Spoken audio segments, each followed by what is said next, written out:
제 채널에서 아직도 핫하게 댓글이 달리고 있는 바로 이 콘텐츠.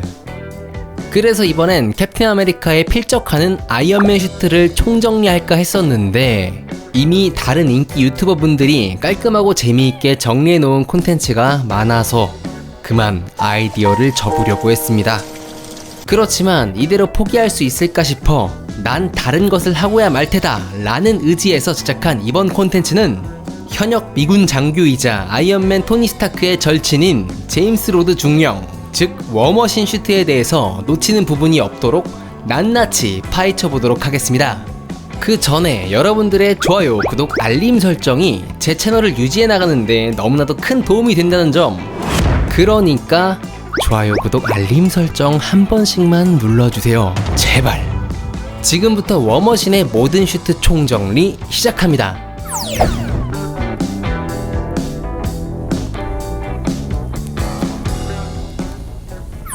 먼저 워머신의 시작이 될 수 있었던 것은 아이언맨 1편에서 바로 이 장면인데요.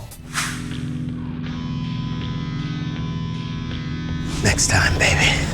아이언맨 마크2를 바라보며 짧지만 강한 여운을 남기고, 그렇게 아이언맨 2에서 팔라듐 중독으로 흑화해버린 토니를 막기 위해 제임스 로드 중령이 처음으로 착용하게 됩니다. 그러고 나서 아이언맨 마크2를 미 공군 기지로 가지고 와 해머에게 의뢰하여 각종 화기를 장착시키게 되고, 그 결과 본격적인 워머신 마크1이 탄생하게 되는 것이죠. 그렇게 탄생한 워머신 마크1은 아이언맨 마크2를 베이스로 하고 있기 때문에 손에서 나가는 리펄서건은 물론 비행 능력까지 동등하게 사용할 수 있습니다. 다만 해머 인더스트리에서 개발한 각종 화기를 모두 장착시킨 탓에 기존 아이언맨 슈트보다는 육중한 형태의 외형을 가지고 있으며, 가장 큰 특징이라고 하면 어깨에 장착된 살벌한 미니건이 트레이드 마크이죠. 그러나 작중에서 스타크 인더스트리에 못 미치는 기술력에 해머 인더스트리의 화기들이 장착되어 있기 때문에 위플래시, 이반 방코와의 전투에서는 그다지 큰 활약을 할 수 없는 안습적인 모습을 보여줍니다. 특히 벙커 아래의 벙커까지 날려버릴 수 있는 미사일, 일명 이오난 마누라는 실전에서 정말 말도 안 되게 불발되어 버리며 워머신 마크1의 화기 교체에 대대적인 업그레이드가 필요함을 간절히 보여주었습니다. 그래도 해머 드론들과의 전투에서 양팔에 장착된 돌격소총을 사용하는 장면은 제법 멋스러운 화기의 위력을 선보이며 워머신의 메인 무기로 자리매김하게 되었죠. 물론 워머신 슈트에도 리펄서건이 장착되어 있지만 미군 중령 출신인 제임스 로드가 군에 익숙한 중화기를 주력으로 사용하는 듯하여 마블 시네마틱 유니버스에서 워머신이 리펄서건을 사용하는 모습은 거의 찾아보기 힘든 수준입니다. 그 다음 모델은 워머신 마크2가 아니라 해당 슈트의 프로토타입 모델이 되는 아이언맨 마크22, 즉 할로드입니다. 토니는 해머의 허접스러운 무기가 장착된 워머신 마크1을 회수하고 로드 중령에게 새로운 슈트를 제작해주기 위한 프로토타입 슈트를 개발하는데요. 외형을 보시면 워머신의 트레이드 마크인 어깨에 장착된 외부 화기가 없습니다. 즉 워머신의 주요 화기들이 장착되기 전 베이스가 되는 슈트라는 것이죠. 또한 프로토타입 모델이기 때문에 로드 중령이 실제로 착용한 적은 없으며 아이언맨 3의 후반부 하우스 파티 프로토콜에서 익스트리미스 병사가 던진 죽창에 산산조각이 나며 허무하게 퇴장해버립니다. 아무튼 이러한 프로토타입 모델을 기반으로 한 워머신 마크2는 불행하게도 초반에는 워머신으로 불리지 못했다는 사실. 그 이유는 만다림이 이끄는 테러 단체인 팬링즈에 대항하기 위해 미군이 투입한 일종의 비장의 카드라고 할까요? 다시 말해 미군의 신무기 아이언 패트리어트로 소개되기 때문입니다. 한눈에 보기에 가장 큰 특징이라면 기존의 검은색 계열이 아닌 미국의 성조기 느낌의 화려한 색감으로 도색되었으며, 몸체의 외형은 아이언맨 마크 22인 할로드를 베이스로 워머신의 트레이드 마크인 어깨의 중화기가 장착되었습니다.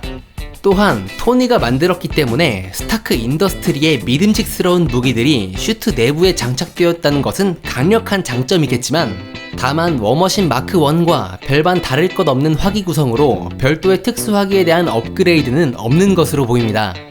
또한 작중에서 올드리치 킬리언에 의해 슈트를 빼앗기며, 이때 킬리언의 부하 에릭 사빈이 아이언 패트리어트 슈트를 사용하게 되죠. 그리고 앨리스 대통령 또한 아이언 패트리어트 슈트를 착용하는데 결론은 사람의 체형에 상관없이 누구나 착용할 수 있도록 제작되었다는 것이며, 여기서 우리가 간과해서는 안 될 부분으로 미군의 주요 화기임에도 슈트 사용에 있어서 보안이 전혀 없다는 치명적인 단점이 존재하고 있습니다. 뭐 어찌되었든 이러한 아이언 패트리어트 슈트는 어벤져스 에이지 오브 울트론에서 본래의 컬러로 도색되며 본격적인 워머신 마크2로 활약하게 됩니다. 그래도 아이언 패트리어트보다 업그레이드된 부분이라면 파츠의 일부분만 착용하여 동작하는 장면으로 보아 아이언맨 마크 42처럼 자율부착 추진 기능이 탑재된 것으로 보입니다. 다음은 로드 중령에겐 비운의 슈트인 워머신 마크 3입니다. 캡틴 아메리카 11호에서 로드 중령이 사용했던 슈트로 기존의 워머신 시리즈보다 외형적으로 육중해진 모습을 볼 수 있습니다. 당연히 육중한 슈트에는 이전 워머신에는 없던 각종 여러가지 화기들이 장착되었는데요. 먼저 캡틴 아메리카를 제압하기 위해 꺼내든 진압봉이 수납되었으며, 거대해진 앤트맨이 휘두르는 비행기 통로를 양쪽이 어깨에 무장된 미사일 포트와 양팔에 장착된 중화기로 갈아버리는 장면을 통해 이전 워머신 슈트보다 몇 배로 업그레이드된 모습을 보여주었죠. 하지만 아쉬운 점으로는 비전이 쏜 빔에 아크 리액터가 파괴돼버리며 슈트의 전체 동력이 끊어지게 되고 결국 고공에서 추락하게 되죠. 그 뜻은 이전 워머신 마크2에 있던 각계 파츠가 동력을 가지고 움직이는 자율 추진 부착 기능이 삭제된 것으로 보이며, 그 결과 제임스 로드는 하반신이 마비되어 버리는 비운의 사고를 겪습니다. 그 다음 슈트는 워머신 마크4입니다. 워머신 마크3보다 훨씬 더 육중해진 모습을 가지고 있으며 디지털 위장 무늬가 들어간 색상으로 도색되어 더욱이 밀리터리스러운 모습을 강조하게 되었습니다. 특히 양쪽 어깨에 다양한 화기 파츠들이 추가로 장착되어 와칸다에서 블랙 오더 무리들을 사냥할 때 상공에서 흩뿌리는 융단 폭격으로 놀랍도록 강력한 위력을 보여주었습니다. 단언컨대 여태까지 등장한 워머신 슈트 중 가장 강력한 화력을 자랑하는 슈트로 기억되고 있죠.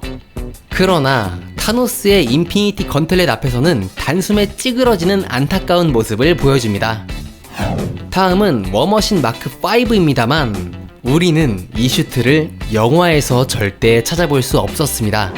그 이유는 컨셉 아트북에 따르면 어벤져스 인피니티 워에서 등장하려고 했던 것으로 추정이 되나 모종의 이유로 삭제되어 등장하지 못했으며, 어벤져스 엔드게임 컨셉 아트에 얼굴을 비쳤으나 영화 본편에 등장하는 일은 절대 없었습니다. 결론적으로 워머신 마크5는 그냥 없는 거로 넘어가죠. 다음은 워머신 마크 6입니다. 사실상 워머신 시리즈의 마지막이라고 할 수 있는 슈트인데요.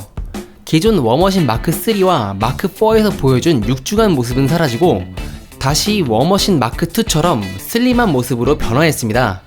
작품에서 워머신 마크 6의 전투 장면이 등장하지 않아 판단하기 어렵겠지만 외형상으로만 본다면 전투에 필요한 화기들은 대거 삭제된 듯 보입니다.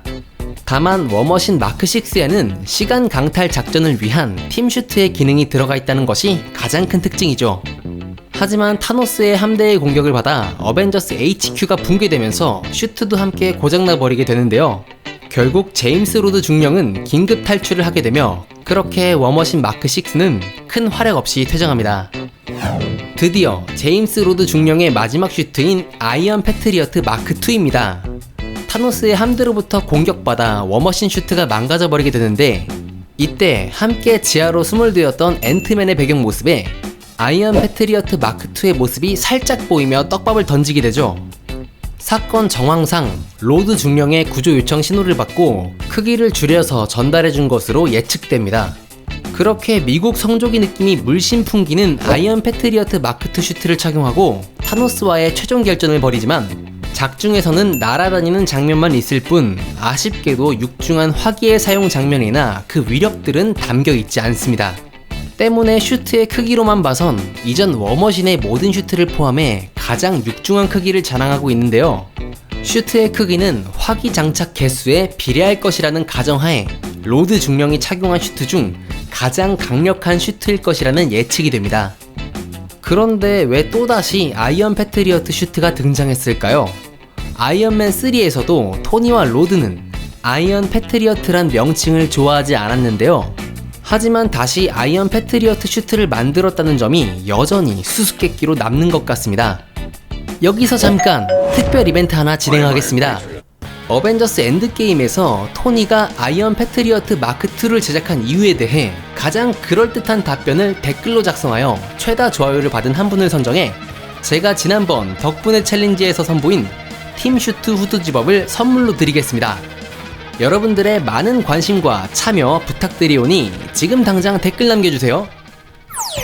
자, 오늘은 토니 스타크의 절친이자 미군 장교 제임스 로드 중령의 워머신 슈트를 총정리해보았습니다. 오늘 영상이 재미있었다면 좋아요, 구독, 알림 설정 반드시 클릭해주시길 바라며 다음에도 재미난 주제로 찾아오겠습니다. 지금까지 메밀목도리였습니다. 감사합니다.